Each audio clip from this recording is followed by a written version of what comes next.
MP Gazi Nazrul ইসলামের নারীকাণ্ডে ক্ষুব্ধ হয়ে তিনি এমন সিদ্ধান্ত নিয়েছেন বলে জানিয়েছেন। দেলোয়ার হোসেন, গ্রাম হরিণাগাড়ি, থানা শ্যামনগর, জেলা সাতক্ষীরা।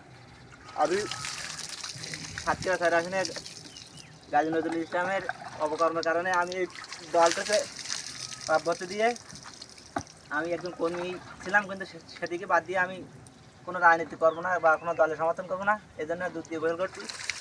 দেলোয়ার হোসেন শ্যামনগর উপজেলার নূরনগর ইউনিয়নের হরিণগাড়ি গ্রামের মনসুর সর্দারের ছেলে। তিনি নূরনগর ইউনিয়নের ৮ নম্বর ওয়ার্ড জামায়াতের বাইতুল মাল সম্পাদক এবং যুব বিভাগের সেক্রেটারি ছিলেন বলে জানা গেছে। একটি ভিডিও বার্তায় দেলোয়ার হোসেন দাবি করেন, সাতক্ষীরা ৪ আসনের এমপি গাজী নজরুল ইসলামের অপকর্মে ক্ষুব্ধ হয়ে তিনি দল থেকে সরে দাঁড়ানোর সিদ্ধান্ত নিয়েছেন। একই সঙ্গে তিনি আর রাজনীতি করবেন না এবং কোনো রাজনৈতিক দলের সমর্থনও করবেন না বলে জানিয়েছেন। ৪ নম্বর নূরনগর ইউনিয়ন ৮ নম্বর ওয়ার্ডের আমি বাংলাদেশ জামায়াত ইসলামের বাইতুল মাল সম্পাদক ছিলাম এবং যুব বিভাগের সেক্রেটারি ছিলাম, কিন্তু দুটোই পদ থেকে আমি আজ থেকে পদত্যাগ করে আমি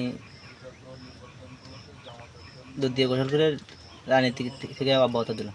নূরনগর ইউনিয়নের স্থানীয় ওয়ার্ড জামায়াতের আমির আব্দুর রাজ্জাক জানান, দেলোয়ার হোসেন লিখিতভাবে দল থেকে অব্যাহতি নেননি। তবে তিনি শুনেছেন দুধ দিয়ে গোসল করে দেলোয়ার হোসেন ঘোষণা দিয়েছেন যে তিনি আর দল করবেন না।